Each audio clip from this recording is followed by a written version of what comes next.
Here come all the tellers. Hi, everybody. And hi, audience. Welcome to the Beaverton City Library, or in this case, it's my living room. Thank you so much for coming to help us celebrate One Book, One Beaverton. We do this every year. This is our third year doing it, where everybody reads the same book. And this year, we are all reading or have read or hopefully will read Just Mercy by Bryan Stevenson. And tonight's program is True Stories Told Live by our four tellers, who hopefully you see there. And they will be telling their stories live. You as the audience won't be able to interact with them other than entering information into the chat if you'd like. They'll be able to see that later. But this is a webinar, so you'll just be hearing the stories, and then when the show's over, the show will be over. So there won't be a chance to like ask questions of the tellers or anything, but feel free to put chat into the chat if you'd like to show your appreciation for the tellers. So I'd like to say hi to my co-host, Ann LaValle, who's out there as well. Hi, Ann. Hi everybody. So glad you're here tonight. Yeah, and a big thanks to Ann LaValle and Jenny Chamberlain. They are the two librarians that make this One Book, One Beaverton happen every year. They do a great job. I watch a lot of sweat and tears and agonizing going on, and it's always amazing what they do. So I really appreciate that, and we're lucky to have them. I'd also like to thank the new Friends of the Beaverton City Library. They're a big funder of this program and very important part of what makes everything happen at the library. So thanks to them. And I want to let you know that some of these stories could have some mature content tonight. There might be, teller might say there might be a trigger warning maybe before their story. That's up to them, but just be aware that it's mature content. So just be aware of that. Thank you. And we will be recording the show. So we are recording right now. I can see the little button is, and hopefully it will be available on YouTube at some point. So if you want to watch it again, or you have friends who missed it, watch our library website for that. And just to let you know, we have a number of other programs coming up still that you can access. And if you go to our website, beavertonlibrary.org, all the events are there under the One Book, One Beaverton tab. So please join us for some of the other ones. The final program is White Allyship, and that's with Bobbin Singh, and that's going to be quite a good program. All of these are registration required. That's to get the link, and you all know because you registered for this program. So just make sure if you want to attend any others, go ahead and register. Don't worry about it if you can't make it, because we have room. So. And what else? Am I missing anything else? I know I am, Ann. You're always good at reminding me what I'm missing. I don't think you're missing anything. Unbelievable. I think maybe we should start. Okay. So the tellers are Cynthia Butts, Mike Devenney, and Chetter Galloway, and Tim Tingle. So Cynthia is going to be going first. She's originally from New Jersey. She now lives in Portland with her wife Ellen and a dog named Aggie. Cynthia loves music, and I can tell you she's a fantastic singer, and there's a chance she might sing a few bars at the end of the show, so stick around for that. She enjoys storytelling and hearing other people share their stories. She's told numerous times for Our Bold Voices and also for the WCCLS Art of the Story Storytelling Festival. So Cynthia, welcome to the show, and I'm going to let you take it away.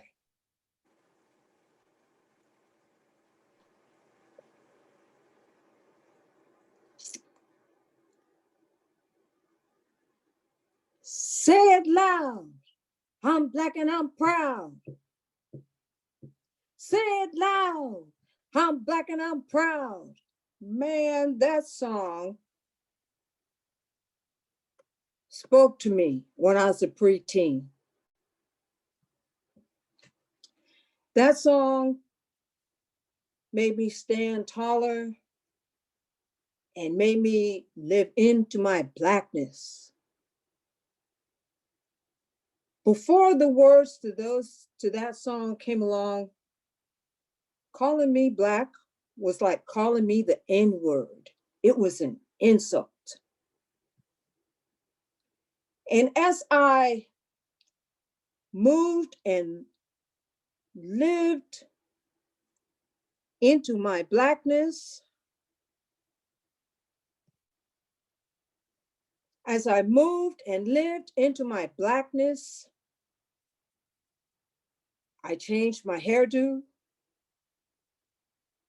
became an afro. Someone gave me a dashiki, and that shirt had African print material, and it came from Africa. And I was excited for that because that's where my people are from. And I was so proud to wear that shirt. As I wore that shirt and owned my Blackness, I became aware of what was going on with the civil rights movement. And I saw what was happening to my brothers and sisters in the South.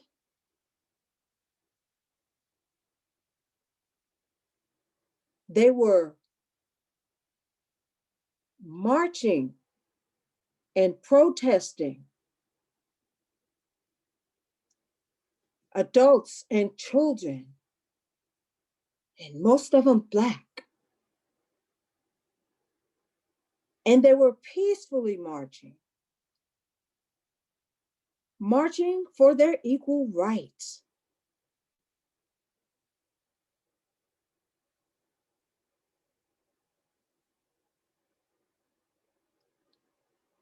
And as they were marching,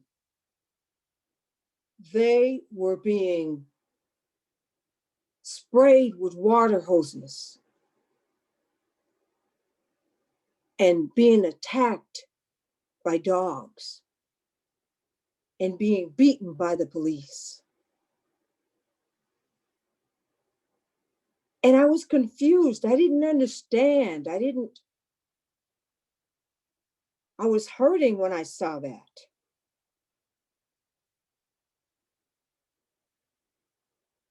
I was mad. Why would someone not like me because of the color of my skin?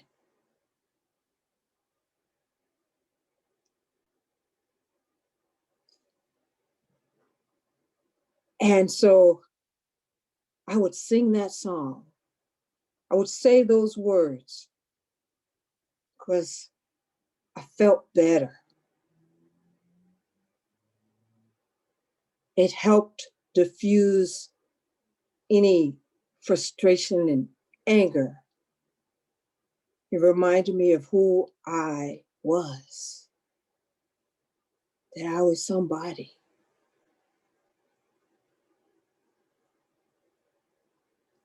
I prayed many times for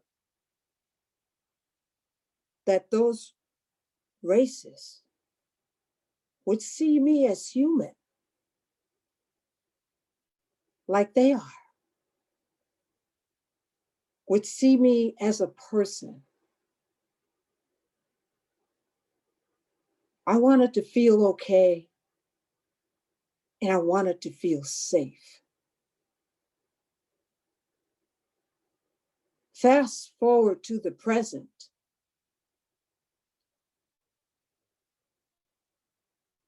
And I say,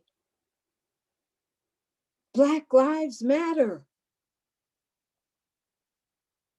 And that speaks to me the same way. Say it loud, I'm Black and I'm proud. Does. I have an opportunity every day to show grace and mercy and justice to those who hate on me because of the color of my skin.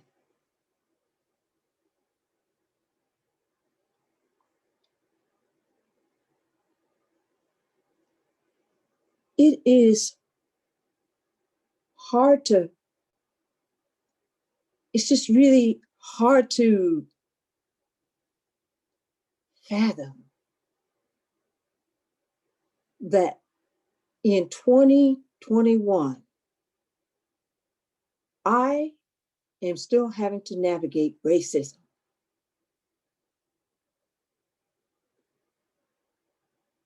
That I and my Black brothers and sisters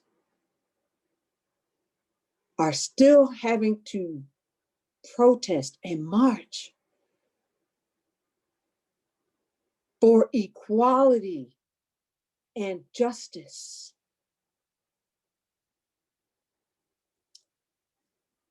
Progress has been made. I am so grateful that justice has prevailed. I can get an education. I can get a loan from a bank. I can vote. I can marry someone of a different race. We had a Black president of this country. Yes, I am so grateful that justice prevailed.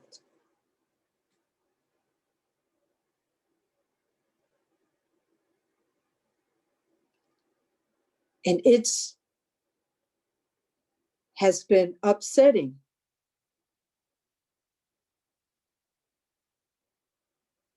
that it has been upsetting for me that the leaders in Washington, D.C. have gutted the Voting Rights Act and continue to try to invalidate my vote and have given a platform to white supremacists and racists. That's a hurtful thing.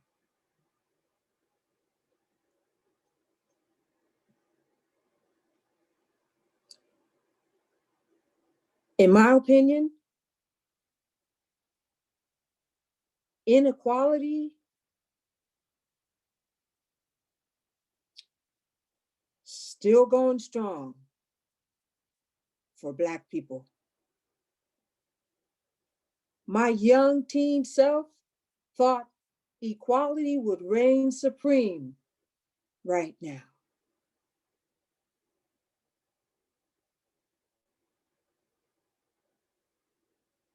We all know that's not true.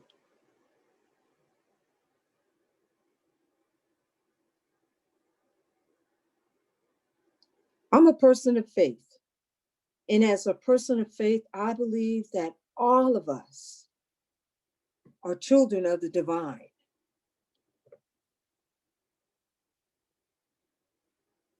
So my heart grieves when I see and hear and experience other children of the divine who say that they are people of faith,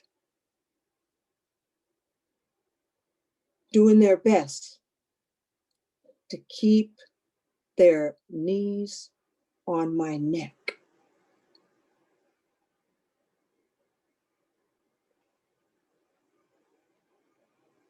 Why?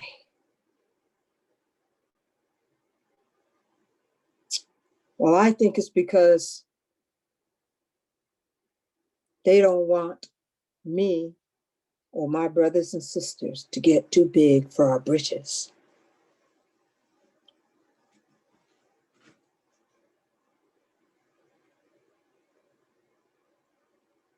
The acts of last week in our capital with that riot and the insurgents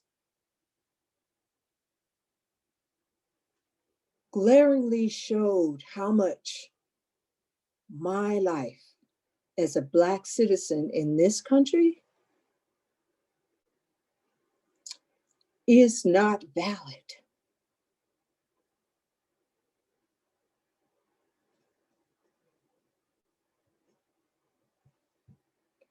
Every day, I have to fight for equality.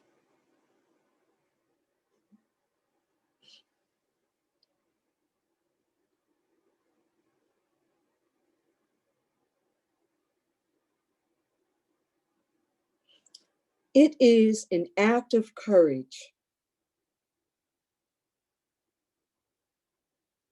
for me to walk out the door every day, for any person of color to walk out their doors every day. Have you seen the cost of what living while Black has done to people who look like me in this country?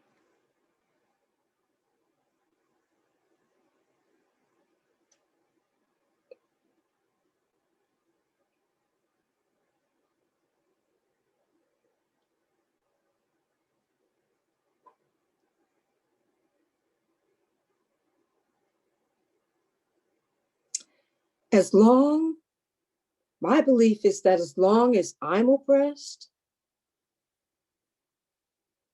you're oppressed. We're all oppressed.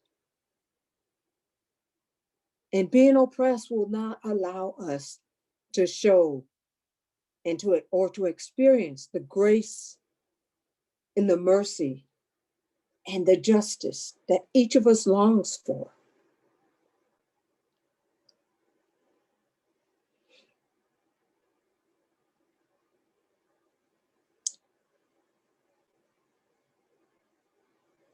Sam Cooke, he wrote a song or sang a song, and that song said, "A change is gonna come."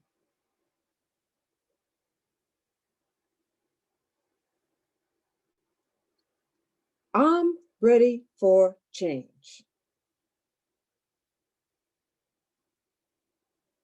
Are you ready for change?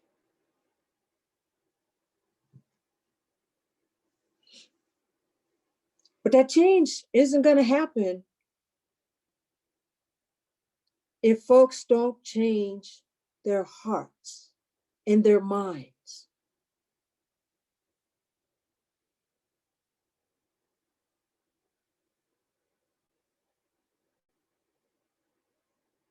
It's going to require us, me, and you to do some heart work, which is going to be hard work.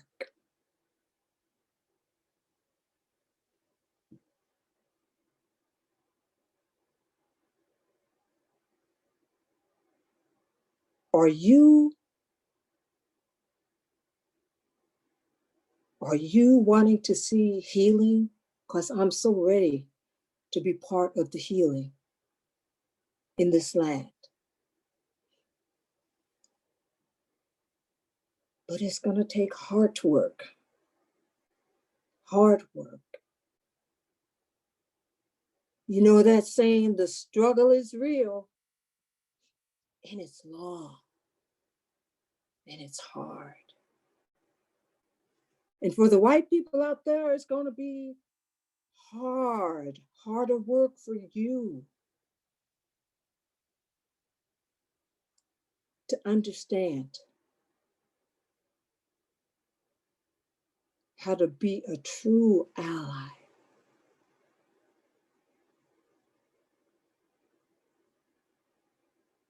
And if you're not ready to make that, to do the hard work, to do the hard work. Maybe you will be one day. I don't know.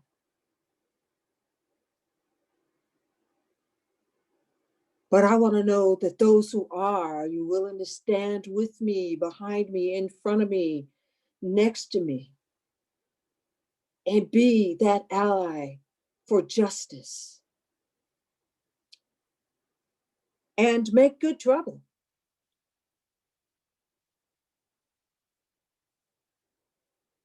Because if you are, I could use that right now. And as we are, and you are preparing to do that heart work,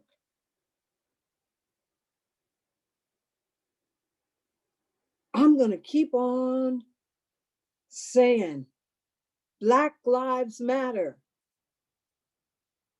And say it loud, I'm Black and I'm proud. And I'm going to continue saying those phrases because they help me have hope, keep hope alive, as Jesse Jackson used to say. And it keeps me mindful to remember that I am somebody. And helps me stand tall and be proud of who I am. I want to see justice roll like a mighty stream. And I want you to join me as we move forward to make sure that justice is rolling for generations to come. Thank you.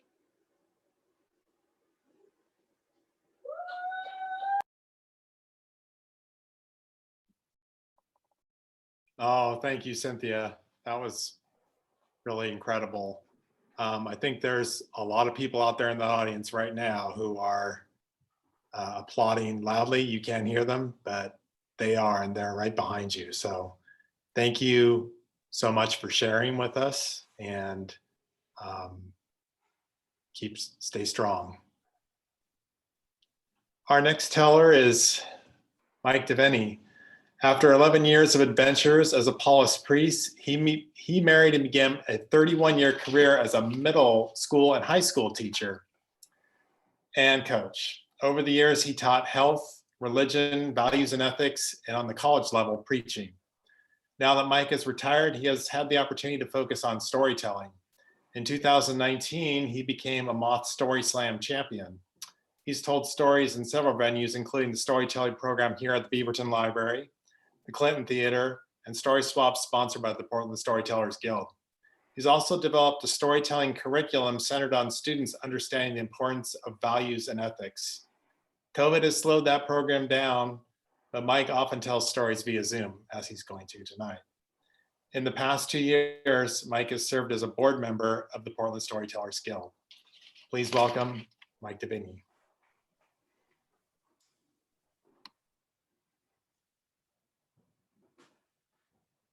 My story has a story.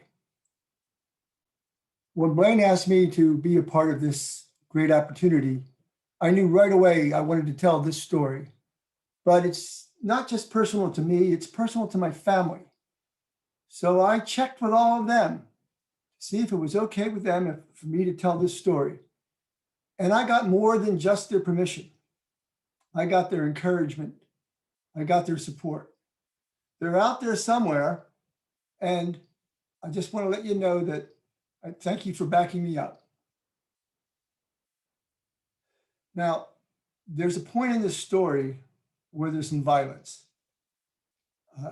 It's not graphic, but it is clear. If you're smart enough to get on Zoom, you'll figure out that it's coming. But it is a very important part of the story. There are only two names in this story. John Smith, and I'm not trying to hide somebody else's name, that's his actual name. And the other name is Matt. Matt is our youngest brother. Now, my parents had 6 kids. We're Irish Catholic. And 5 of those 6 kids grew up to be successful, intelligent, well-established, and one of them grew up to be a storyteller. So I'm going to take this opportunity to talk not just to them about what happened to us, but to talk to you so that you understand. In 1954, the United States Supreme Court ruled that segregation in public schools was unconstitutional. Mississippi, more than any other state, resisted that ruling. In 1960, the Mississippi legislature called out that desegregation is unconstitutional in Mississippi. And they argued that it interfered with the possibility of people having peace, tranquility, and a sense of quality in their lives. They also made a declaration that Mississippi's method of education, which was separate but equal, met every standard for the Supreme Court. The Southern Poverty Law personnel took a look at that and showed the lies. They published a story, a report actually, showing that in Mississippi, for every $500 that is spent on a white kid's education, the government of Mississippi only spends $14 on a black child's education. John Smith was one of those children, along with all the others who Mississippi told, you're not worthy of having a good education. When John Smith was 18, he joined the Army. That's where he met cocaine and heroin. The top brass knew that there was a drug use problem in the military, but they really didn't do a whole lot about it. In John Smith's case, they put John Smith into a mental institution for 3 weeks of observation. This was about halfway through his tour of duty.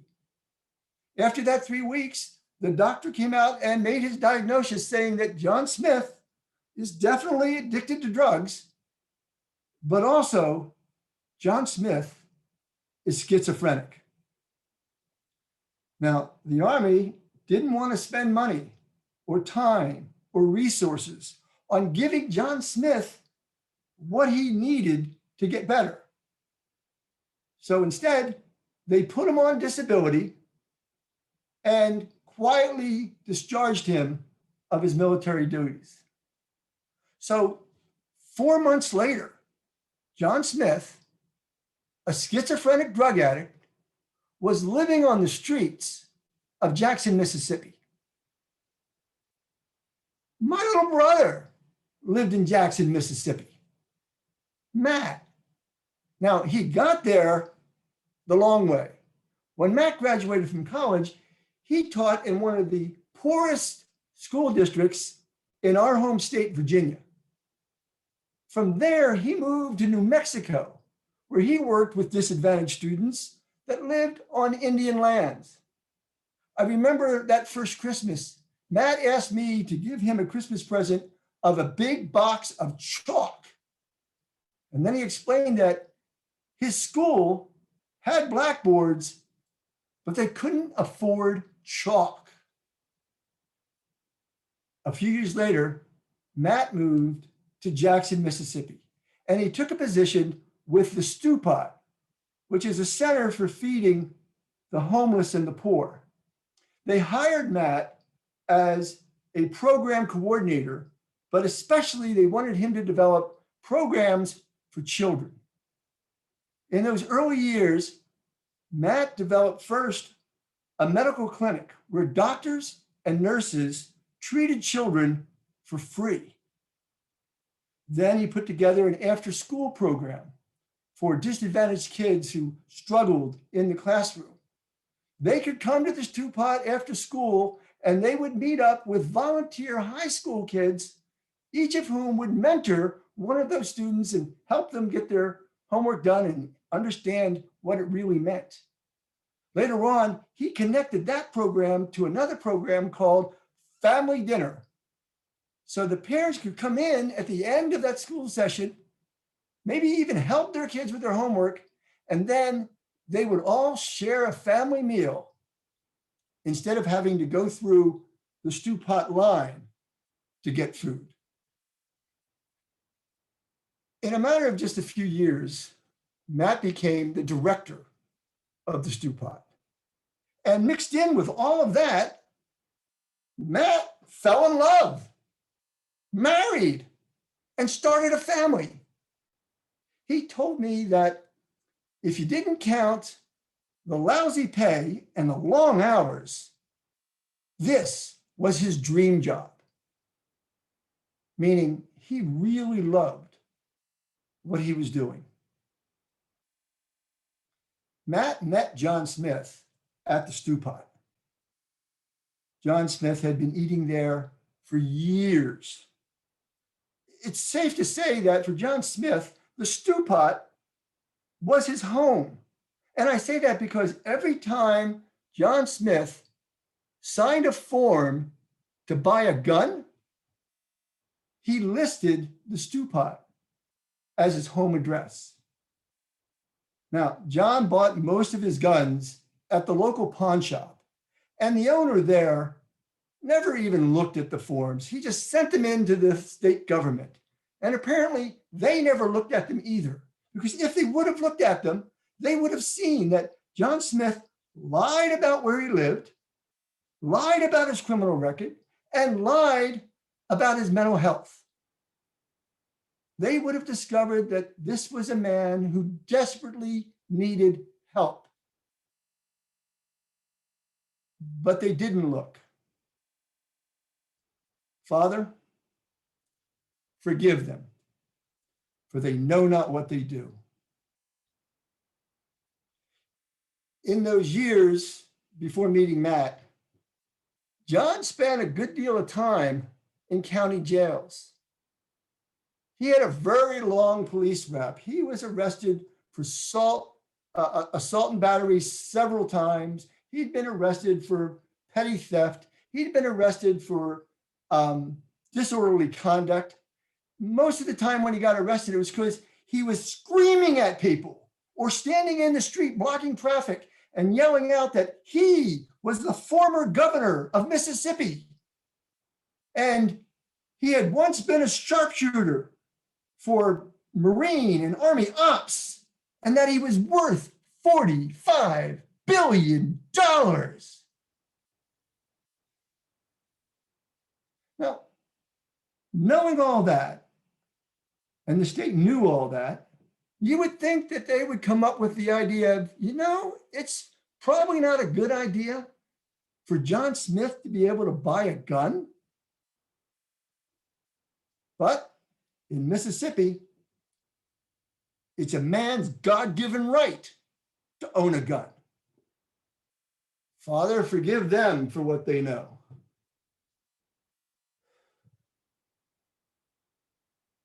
It was June 19th, 1991.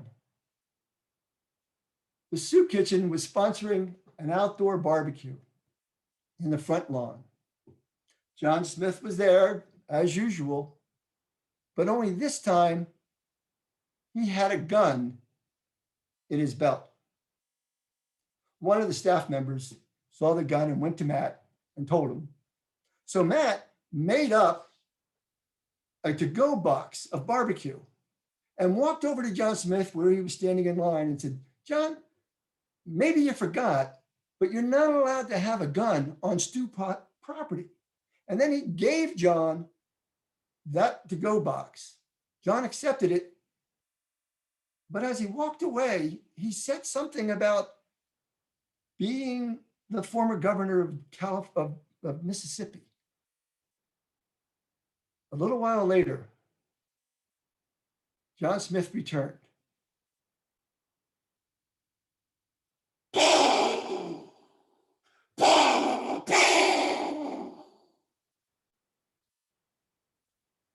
From across the street, John Smith fired 3 shots. 1 shot hit a telephone pole. The other 2 shattered my little brother's heart. And he dropped into a gutter, let out dead.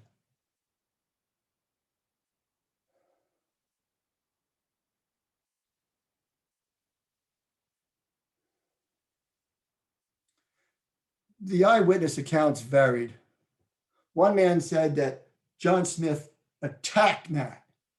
Another man said, no. Matt died trying to help other people get to safety. Most everybody else said that John Smith just pulled that gun out and randomly fired 3 shots into the crowd.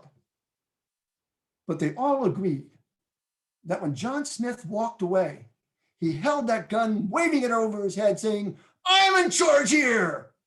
No one tells me what to do. I have power."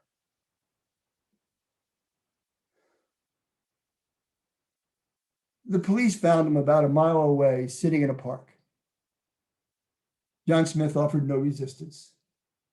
But as they arrested him, he asked them, "Why are you arresting me?" The jury heard all about John Smith's life. They knew about his drug problems. They knew about his mental illness. They knew about all the crimes he had committed. They knew about his anger coming out. They knew. 2 doctors from the Mississippi State Hospital, psychologist, and a nation-renowned psychiatrist worked with John Smith and came out saying, this guy isn't just schizophrenic, he is chronic, paranoid schizophrenic. The jury heard all of that, but still, they qualified John Smith as being sound of mind, and they convicted him of first-degree murder. Father, forgive them, for they know not what they do. Now, in Mississippi, the family of the victim of a violent crime has some say in the sentencing part of the trial. We were given 3 options: execution, life in prison, or life in prison with the possibility of parole. Matt still wears a medal around his neck, and on the back side of it, there's an inscription. It's Jesus talking to the Pharisees about something God said in the Hebrew scriptures. I require mercy, not sacrifice. We asked the court to give John Smith life in prison with the possibility of parole. His lawyer encouraged the judge to please put John Smith somewhere where he can get some help. And the judge said, I'll look into that.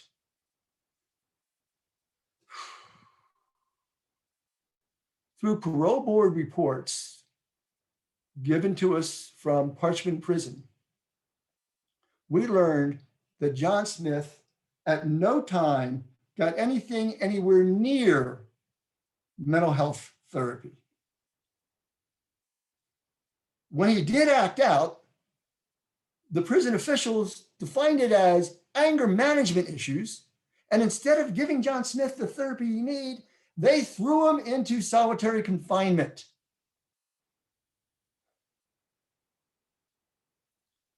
In 2006, they transferred John Smith to a new prison.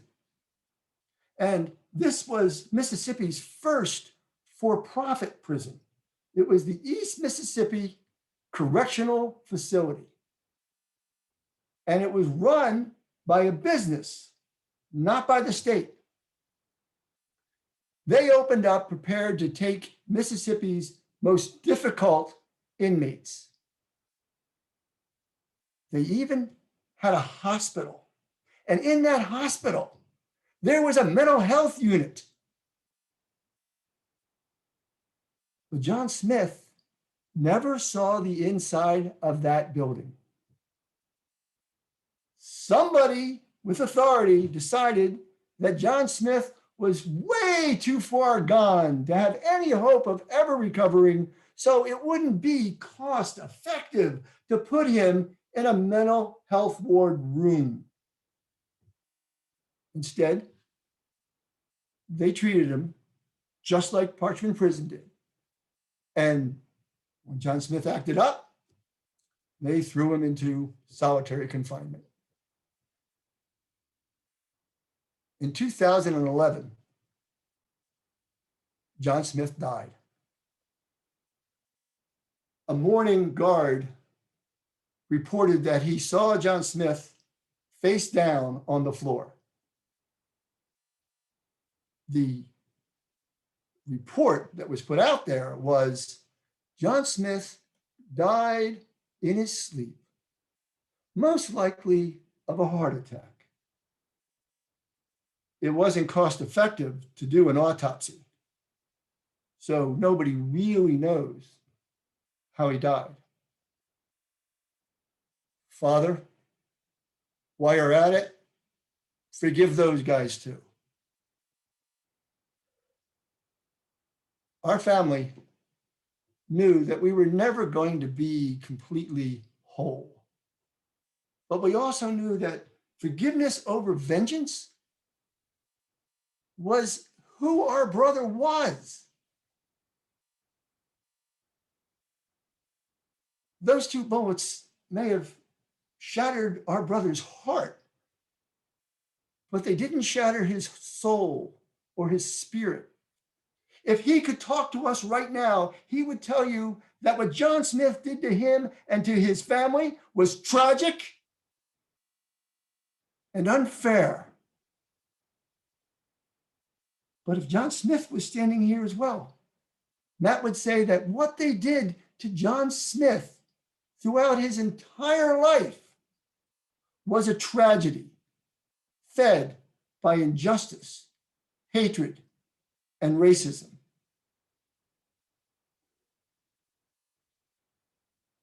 As surprising as it may seem, there's one moment that our family cherishes. Matt was a card-carrying organ donor. And he used to talk about transplants as God's way of giving people spare parts. He used to joke about, don't let them transplant my nose, it's too big. But then he would say, but make sure that my brain gets transplanted because it's practically new. I hardly ever used it. Well, the nature of Matt's death robbed him from being able to offer up his organs for transplant. But one doctor found a way to use Matt's eyes to help a blind person see. And it comforts us knowing that somewhere in Mississippi, there's somebody walking around seeing life through our little brother's eyes. And in my heart, I know this to be true. When John Smith died, Matt met him at the gates of heaven and then turned to God and said, "Father, forgive him, for he knew not what he was doing." Thank you.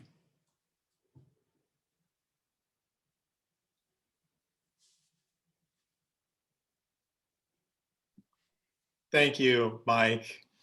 Thank you so much, Matt. Sounds, and I know I've talked to you a lot. He sounds like he was a really special guy. And it's an honor for us to hear that story about him. So thank you so much.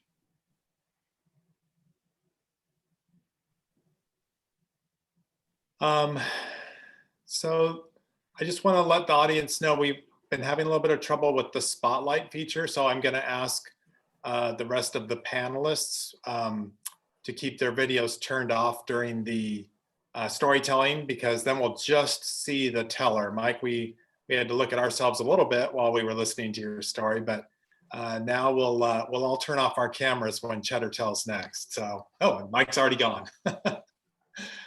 All right, thanks again, Mike. So our next teller is Virginia native Chetter Galloway, and he grew up hearing his father tell stories on Sunday road trips. Chetter became interested in the art of storytelling while working as a living history interpreter at the Colonial Williamsburg Foundation. He's a graduate of East Tennessee State University with a Master of Arts in Storytelling. Cheddar's performed nationally at venues such as the National Black Arts Festival, National Association of Black Storytellers Festival, the National Storytelling Summit, the Art of the Storytelling Festival right here, and the Smithsonian.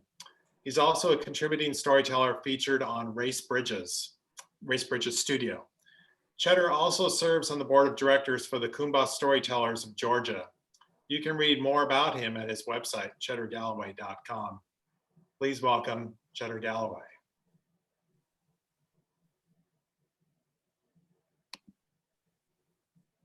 Cheddar, I'm going to have you turn on your camera. You should be able to, hopefully.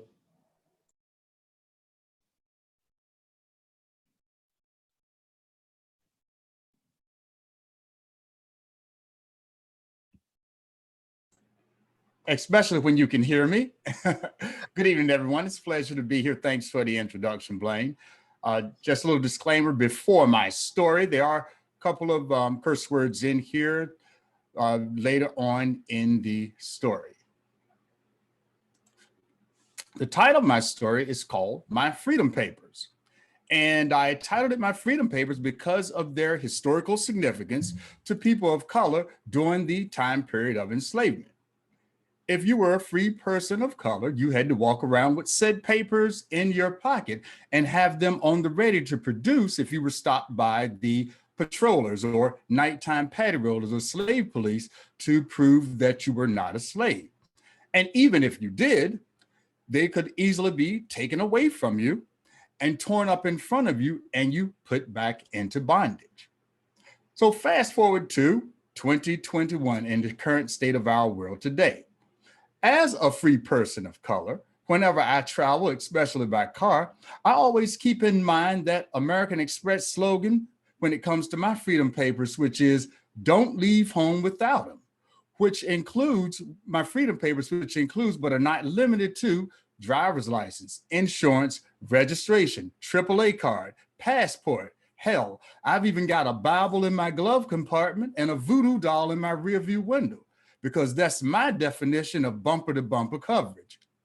But you know, even having all of that isn't enough sometimes when you're stopped by law enforcement. And it certainly wasn't enough for me for something that happened back in 2005. Now, sure, I've been stopped for speeding or failure to signal, but never had I experienced something like what I did in January of that year. You see, I had just finished up graduate school, as a matter of fact, from East Tennessee State University. And I was moving back to Atlanta, Georgia, and it couldn't have been a better set of circumstances. You see, not only was I able to move back into my same apartment building, but also the very same apartment that I'd lived in prior to moving to Tennessee. You see, my landlord had never rented the apartment out after I left. Well, Also, because I had such a great relationship with her, meaning that I always paid my rent on time, she didn't even require me to put down a security deposit when I came back. So I was pretty excited. Now, the section of town where I was moving to in Atlanta was called Midtown. And Midtown, although a predominantly white neighborhood, was known to be very eclectic, artsy, gay-friendly, and fairly diverse. And for the time that I had lived there before I'd gone away to Tennessee, I had never experienced any overtly racial hostilities or covert as far as that goes. Atlanta, as far as I knew at that time, and from my experiences, was living up to its own slogan of being a city that was too busy to hate. So I was pretty stoked about moving back to my old neighborhood and getting settled back into things. Well, my best friend had come up to Tennessee to help me pack my things and move back to Atlanta. He was going to drive my Toyota Corolla, a car I still have today, almost 20 years old, 300,000 miles and still going strong. And I was going to drive this humongous 20-foot U-Haul truck. Now, usually with my car, it's only a 4-hour drive to and fro between Atlanta and Johnson City. But with the car and this big truck, with the mom's attic over it, with a top speed of 50 miles per hour going downhill with a gust of wind behind it, I knew it was going to take us somewhere between 5 and 6 hours, or maybe a little more, to get back to Atlanta. So I planned a couple of stops along the way to break up our trip. Now, little did I know that on one of those stops, it would be a foreshadowing of something that was going to happen a little more seriously later in our journey back to Atlanta. We decided that we were going to stop in a small town in South Carolina. Believe it or not, the name is called Travelers Rest, South Carolina. You can look it up and Google it if you don't believe me, where we were going to take a short break. Now, I wanted to stop particularly at McDonald's because I have a huge craving for McDonald's French fries. So we stopped at the restaurant and got out and went inside. And I kid you not, as soon as we crossed the threshold of the door, you would have thought we were the first 2 Black people on the face of the earth, because the looks that we were given indicated their feeling that we didn't belong there. And when we got that feeling that we weren't welcome or wanted, we got our food, ate, and got back on the road as soon as possible. Now, the rest of the way, our other 2 stops that we took breaks at, we didn't experience anything of the like. But we finally made our way on into Georgia and ultimately the greater Atlanta metro region. Now, keep in mind, this was taking place on a Friday when we were traveling back down the road. And in any major city, particularly a city the size of Atlanta, rush hour traffic can be a beast to get through on any other day. And so imagine me driving this big truck filled all the way to the brim with all my earthly belongings, trying to navigate through this traffic. I mean, getting through traffic like that would be a problem for the world's fastest superhero, the Flash, to get where he wanted to be. But for some reason, the traffic gods were with us that day, and we managed to make it downtown fairly easy. Well, I even got off on my exit without a hitch. And then seems like every one of the stoplights were either turning green or already green as we were making our way through the city. So we finally get to my neighborhood, and we're on the street where my apartment building is. And I can't believe what I'm seeing. The entire block in front of my building is free. So I'm thinking to myself, cool, I can pull the truck right up in front of the building. We can drop the ramp down and we can roll stuff off like we're on an assembly line. This is going to work out just fine. And that's when it happened. Bam! That mom's attic hanging over the cab hit a tree, and that tree fell into a power line, literally like it had been struck by lightning.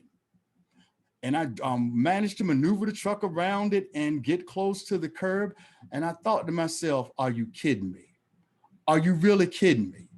You mean to tell me I've made it all the way across the Appalachian Mountains, through rush hour traffic in Atlanta on a Friday, navigated down these narrow streets, and I get right in front of my building and I take out a tree.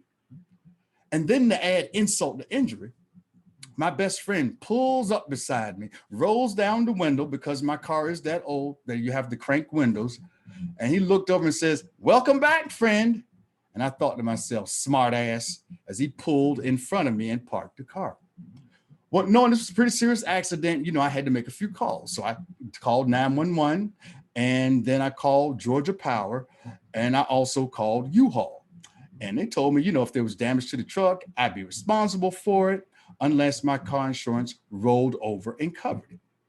So then a few minutes later, literally a few minutes later, Georgia Power was the first people on the scene. And I'm telling you, I have never seen anybody cut up and dismantle a tree that quick. But then again, we were in a white neighborhood, and I guess that was to be expected, especially considering it was the tree was hanging on the line. Now, while this was going on, me and my friend were taking stuff up to the apartment where I was going to be moving. And on one of my trips back down is when I noticed that the police had arrived. And that's when things took a turn in a different direction. Now, although it was just one police car and only one officer, I'll never forget what he looked like. He was about 6 feet tall, white guy with dark hair, round face, olive skin, weighed about 200 pounds with this serious look about his face. So he came over to me and said, "Well, what happened?" I said, "Well, officer, you know, I was trying to get close to the curb to park, and I misjudged the distance, apparently, and forgot the mom's attic above the cab, and it hit a tree, and it fell over to the power line." So he walked about the vehicle a little, and then he goes back over to his car. Now, while this is going on, my friend is upstairs arranging boxes and things in my apartment. So he comes back over and asked me for my freedom papers. So I produce, of course, my driver's license, registration, and the information on the U-Haul truck. And he goes back over to his car and stays a while longer. Now, while he's there, I'm sitting outside waiting by the side of the truck. And finally, he comes back over. He hands me my registration, hands me my driver's license, and also a citation for the accident. And then he says, "Well, I'm going to let you go, but I have to tell you, I think your story is full of bullshit. I don't believe a word that you're saying." And I paused and thought to myself, did he just say what he said? Did he say he didn't believe me? Is he serious?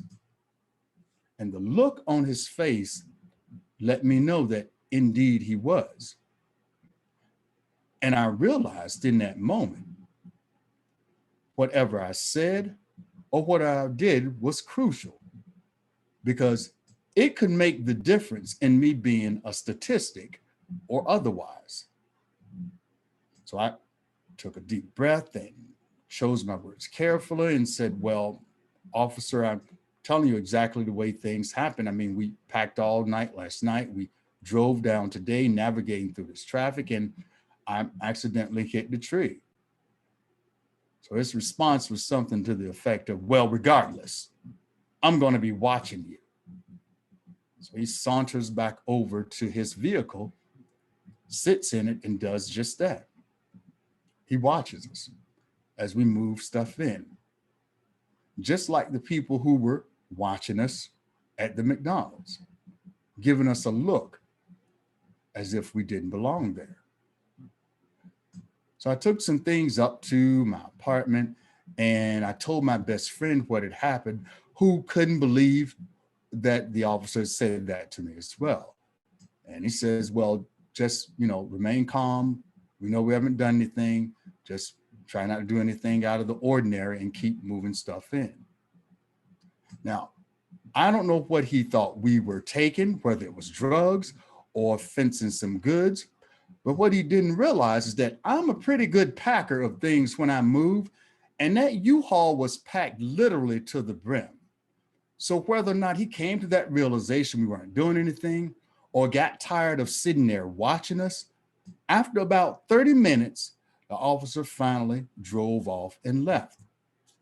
And when he left, although I was relieved, I was also pissed off because I thought to myself, how many times have people been falsely accused, tried, and convicted over some bullshit like this?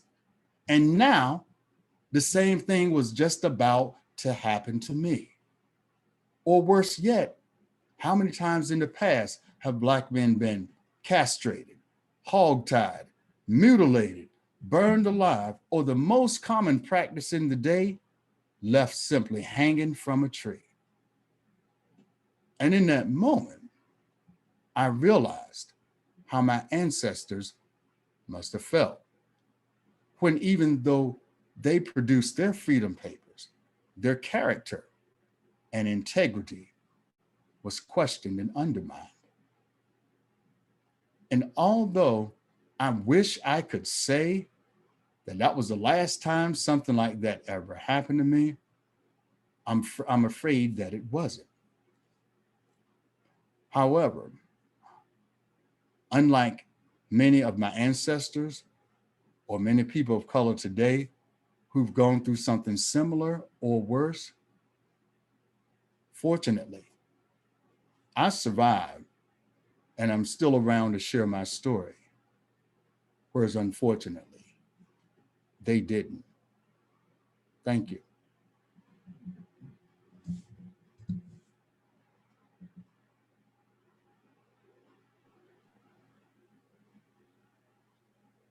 Thank you, Cheddar, so much. Yeah, it's incredibly risky for African-American people anywhere in the country, but as many of us know, having read the book, a very similar experience happened to Brian Stevenson, where he could have easily lost his life, and he felt the same way as you did. He knew that he couldn't make a wrong move, and if he did, it might be the end of his life. And I just think folks who aren't of color have no idea about how risky that is. And so thank you for sharing. And I think I can safely say we're all glad you're still with us too. Thank you. Thank you. Our final teller of the night is Tim Tingle. He was raised on the Gulf Coast outside of Houston, Texas. He's an Oklahoma Choctaw. His great-great-grandfather, John Carnes, walked the Trail of Tears in 1835. Tingle received a bachelor's degree in English from the University of Texas, and he received his master's degree in English literature with a focus in American Indian Studies from the University of Oklahoma in 2003. He has published over 15 books and been a featured teller at festivals all over the country, including the National Storytelling Festival. And I was lucky enough to have him here for the WCCLS Art of the Storytelling Festival many years ago. And I'm so glad that I was able to reconnect with him and have him come back. Please welcome Tim Tingle. Thank you. Thank you so much. It's such an honor to be here. And Cheddar, Kathy, Cynthia, and Mike, what powerful stories, wonderful stories, and so much needed. I want to share a story that for me began 20 years ago. And I did the most foolish thing I think a storyteller could ever do. I had my cell phone in my pocket and I neglected to turn it off. I was telling at a storytelling festival in Choctaw country, and I told a 30-minute story, and I stepped off of the stage and stepped outside to take a break on the shores of a lake, and the phone rang, and I jumped, and I thought, the first thing I thought was, thank you, Lord.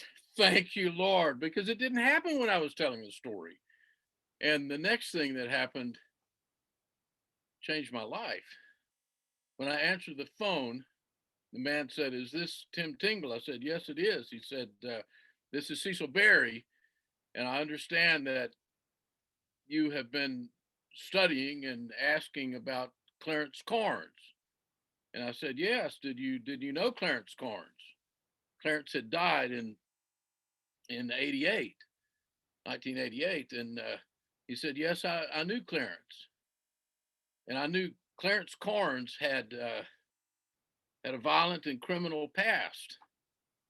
And I said, is there anything you would like to share with me about Clarence Carnes? And Cecil said, yes, I'd be glad to visit with you about him.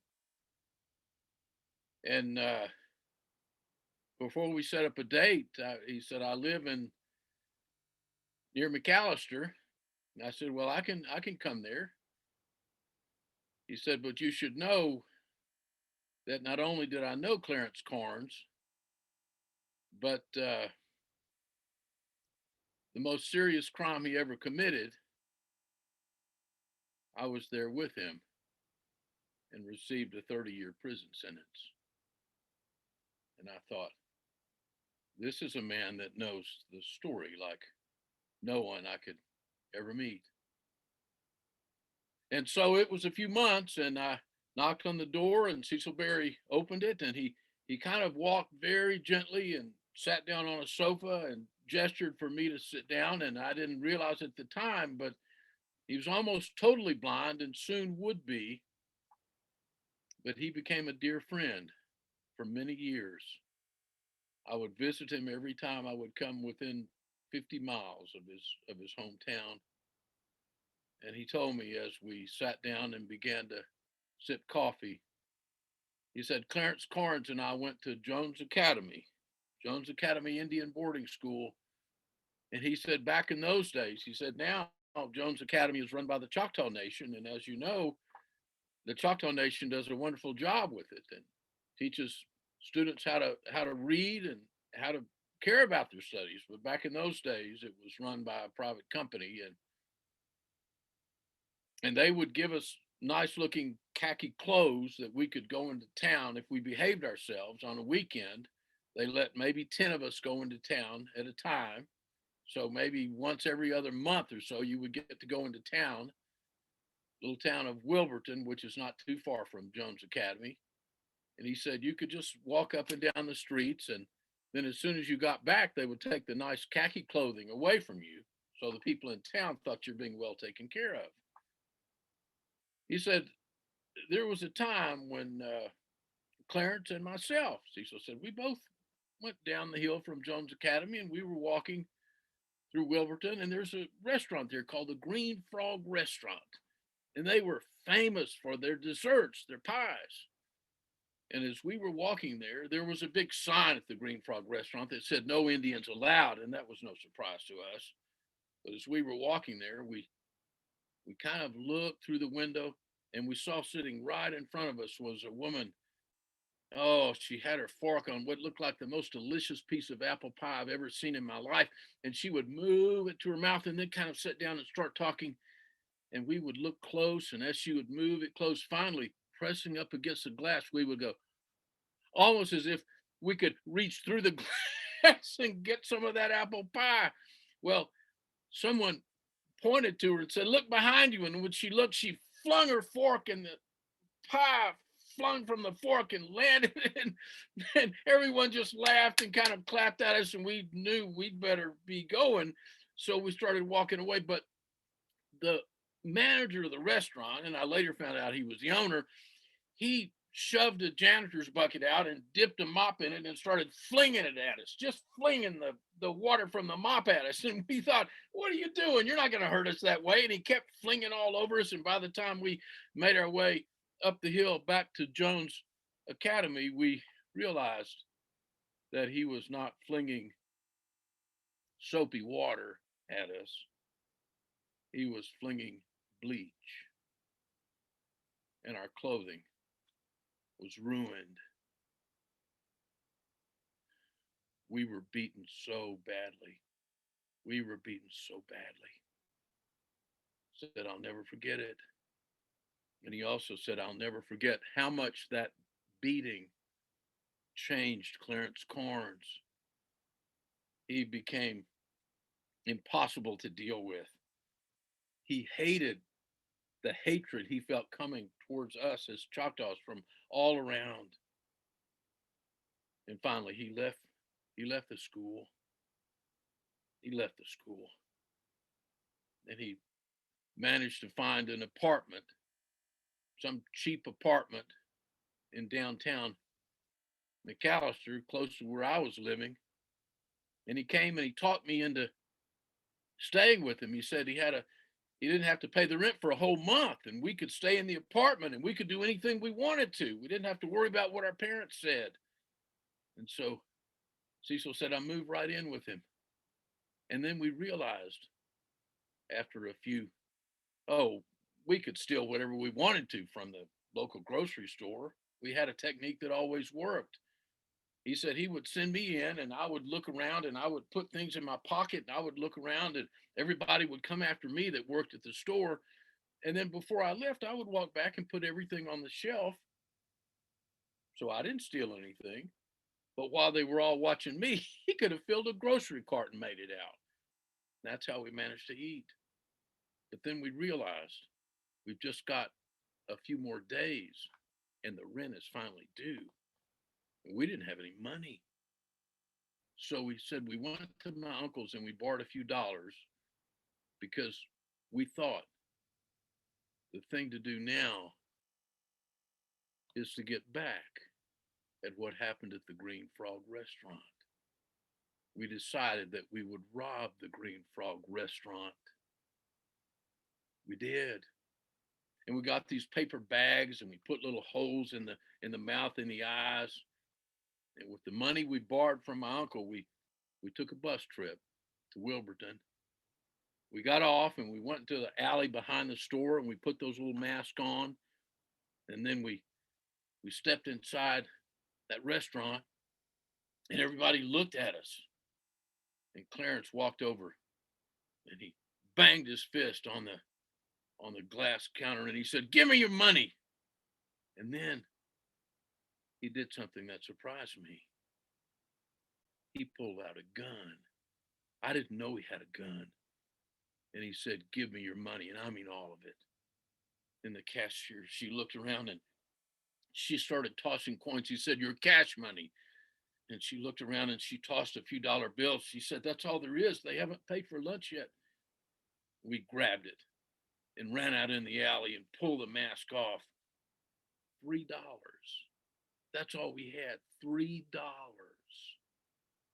Barely enough to get back on the bus back home. Oh.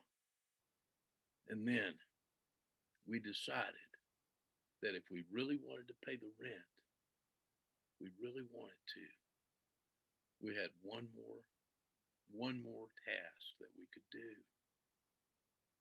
There was a service station, a little town of Atoka, and it was a service station that was right north of Dallas on the way to Tulsa, and everybody stopped there to get gas.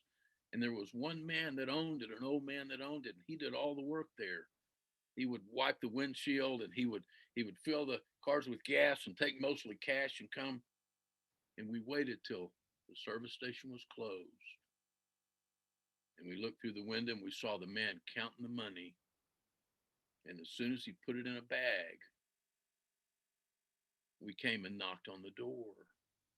It was locked, but he looked through and he saw these young kids and he kind of opened the door and we stepped inside and walked over, and Clarence Carnes, he banged that pistol on the counter and he broke the glass counter. And the man got very serious. He said, "What are you doing here? You need to get out." And Clarence said, "You need to give us your money. And I mean right now." And the man, he kind of started to shake and he shook his hand and he picked it up and he started to put coins and he said, "You want cash?" And he said, "Yes." So he got some cash.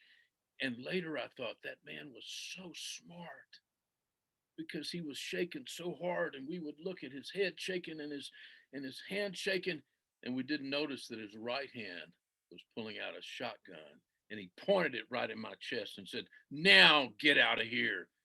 And at that point, Clarence showed how much he cared for me. He put his pistol in the man's chest and shot him dead. And as the man flopped down and lay on the floor, you could see the blood and air bubbling out. This wasn't about money anymore. we dashed outside and ran down the hill, and a train was sweeping by, and we leapt onto one of the baggage. The door was open, and we leapt on, and the train kept, it was supposed to go all the way to Oklahoma City, but some people had spotted us, and the train stopped a mile later. The law was there, and they pulled us out. And in a trial, 30 days later, Cecil told me I was given 30 years and he was given a life sentence because he pulled the trigger and killed the man. He said we went to prison at first in McAllister Federal Prison. And that's where I spent most of my time. And he said, but Clarence was so impossible to deal with. They sent him up to Leavenworth, but on the bus going to Leavenworth, they stopped the bus for the inmates to get out to go to the restroom.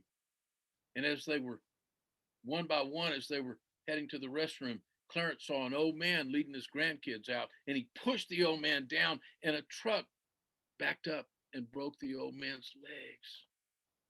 So Clarence Carnes never made it to Leavenworth Prison. On July 6th, 1945, Clarence Carnes became the youngest inmate ever at Alcatraz Island. He was 18 years old at Alcatraz Island, the most famous federal prison ever. Whitey Bulger, the Boston Mafia man, was actually serving time at Alcatraz then. The Birdman of Alcatraz was there. And Clarence Carnes, little small Choctaw Clarence Carnes, he did his best to survive. And he'd been there not even a year when some prisoners who had been there for many years, they decided that it was time to escape. It was time to escape, and they pulled Clarence into their plot because he was small and he was quick. And their idea was not to overcome the guards and try to grab a weapon from a guard. They were too smart for that.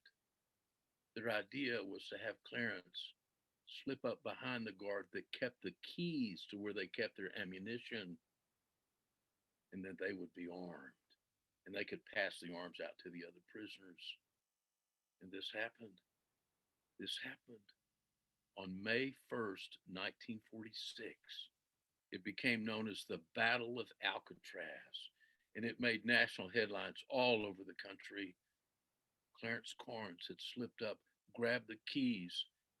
They wrapped their arms around the man, and they made their way to where the guards kept their rifles and their ammunition. And so now the prisoners were armed, and they had the guard to bay. They didn't have any real plans other than that, other than they were going to escape. And they were 7 men were the leaders of this. But all over Alcatraz, prisoners had weapons, and the guards were terrified, and many were killed. It was 1946. And how do you deal with this? Marines were coming back from Okinawa in the Pacific at the end of World War II, and they sent grenade bombs. And if you go to Alcatraz, even today, you'll see that maybe a fourth of what was once the fortress of the prison has been destroyed, and it's just rubble, and it's just piles of dirt. The grenade bombs were soaring. And the 7, Clarence Carnes, one of them, finally decided that each of them would take a guard, kill the guard, so none of them could testify against the others. And then they would make their way out holding one of the guards as hostage and make their way and jump in and swim to the shore. Swim to the shore in the sharp-filled waters. And all of the 7 of them, 6 of them killed a guard, and they had one as a hostage, and they were making their way out to the exit when it was Clarence Carnes' turn. Cell block 42 there was one of the guards whose hands were bound, and they sent him in with a rod from a bed rod that had been sharpened so much it was like a sharp blade on one side. And they sent him in to kill the guard. He stepped inside. He lifted the head of the man and he held the blade high and he said, "You're about to die. Say your final prayers." And the man said, "I have 2 young daughters and a wife. If you kill me, you will kill them. Please, is there something, please?" And Clarence said, "I'm giving you the chance to say a prayer. Now say it, you're about to die." And the man said, looking at him, "I'm talking to the goodness in your heart. I know it's there. Let me live." And no one had ever spoken to him this way, ever. He lowered the blade and he lowered the man's head and he said, "If I don't kill you, they will kill us both. I'm going to cut you, but you will not die, but you must convince them you were dead." And the man nodded and closed his eyes. Clarence lowered his head and pulled his ear out and cut it halfway off so the blood squirted so much on the blade. And then he turned the blade to the dull part and rubbed it across his throat. And the man shook as if he had had his throat slashed, and he lay still. And as Clarence walked out holding the bloody blade high, he said, "He's gone, let's go." But one of the prisoners said, "We have to make sure." And he stepped inside and lifted the man's head and put the pistol right to his temple. And Clarence said, Save the ammunition, save the bullets. We might need them. Come on, he's dead." The man looked at him and looked at Clarence and he nodded and stepped outside and dropped the man's head to the floor. As soon as they stepped inside, the Marines, they shot and and the guard still alive, he jumped to the side and he survived. Only 3 of the 7 survived. And a few months later, in a highly publicized trial, the 3 were all sentenced by the jury to die in the gas chamber. And as the judge was about to ask them to rise and bang his gavel, ending the trial, the doors at the back of the courtroom opened, and in came the guard with his 2 young daughters and his wife, and the wife and the daughters sat in the front row, and the guard pushed through the wooden gate and approached the judge, and the judge waved to the security and said, "Let him come." He recognized his picture. And the guard said, "Judge, please, I would like to say something to the jury, please." And the judge said, "I think you've earned that." And he turned to the jury and he said, "I'm not here to ask for forgiveness for these men. They know what they have done is wrong and they must ask for forgiveness. They know what they've done is wrong. But I am asking for the life of Clarence Carnes. When I lay on the floor of the prison bound, he risked his life and gave me mine. And I'm not asking of those of you who came to do your job as jurists. I'm asking and speaking to the goodness in your heart. Let him live." And the jurists didn't even bother to depart. They just leaned together and spoke for a few minutes. And when they handed the new verdict to the judge, the 2 other prisoners were sentenced to die in the gas chamber, and they did. And Clarence Carnes was sent back. When Alcatraz closed, he was moved to Leavenworth. And he spent the rest of his life. He was finally paroled in 1973, but in and out of prison, he couldn't live a life. He spent more of his years in prison. And finally, he died in a prison hospital. And he was buried in an unmarked grave near Leavenworth Prison. But Whitey Bulger, under false identity, driving a hearse, drove to the unmarked grave, had him dug up, placed in the hearse, and drove all the way back to the little town of Daisy, Oklahoma, Clarence's original town, and buried him in an all-day Choctaw cemetery funeral there, and hired a choir and a preacher to come give honor to him. And then Whitey Bulger was gone. He was number 1 on the FBI's most wanted list. But Whitey Bulger cared enough for one young Choctaw man. One young Choctaw man. And when I began to research this story, many Choctaws near Daisy would not even tell me anything. And then finally, one waitress pulled me aside and said, "Who are you and who do you represent?" I said, I'm just a writer and a storyteller, and I'm trying to find him. She said, "You're not FBI." I said, "No, why are you saying that?" And she said, "Well, since Whitey Bulger came here and made it away freely, the FBI sends people out several times a year, plainclothes FBI agent, to see if they can find where Whitey Bulger is." Whitey Bulger's gone. Clarence Carnes is gone. Their fates are in the hands of those above. But I will never forget Clarence Carnes for the one good thing he did in his life. When the man looked to him and said, "I'm speaking to the goodness in your heart," the goodness grew. "I'm speaking to the goodness in your heart. Let goodness grow." Thank you. Thank you. Thank you.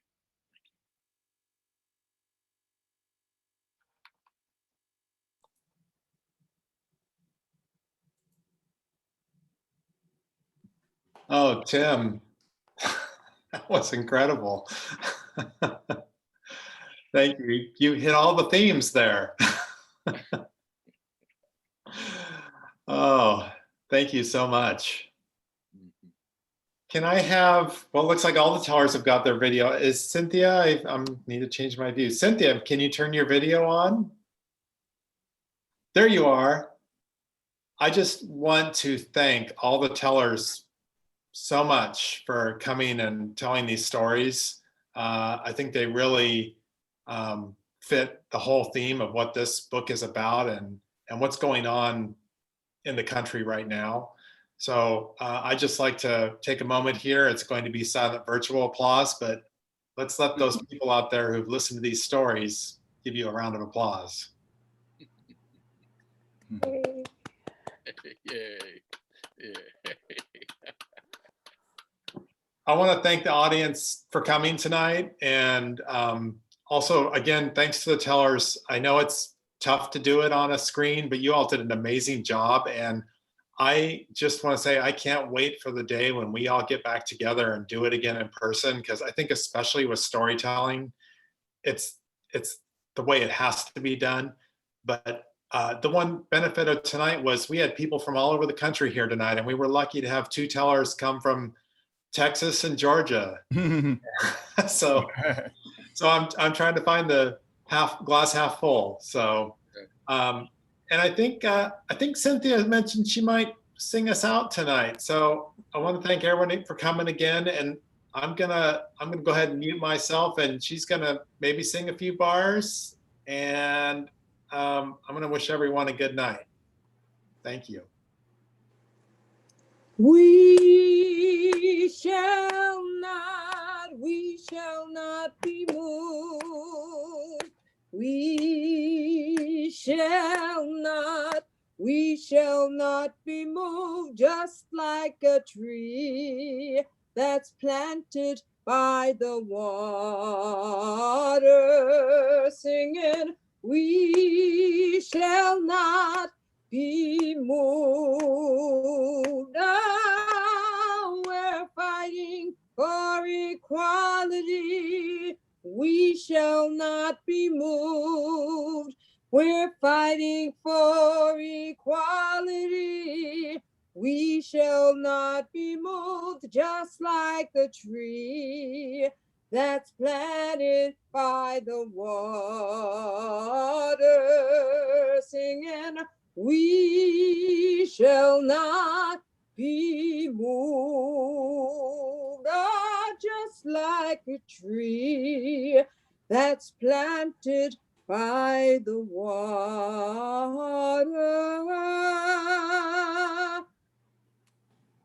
we shall not be moved.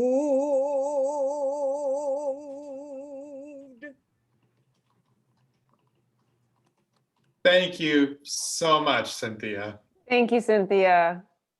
Thank you, Cynthia. Thanks to all of you. Thanks so much to all the tellers. You guys, it was such a wonderful evening. Thanks for hosting, Anne. Good You're night, welcome. everyone. Good night. Good night.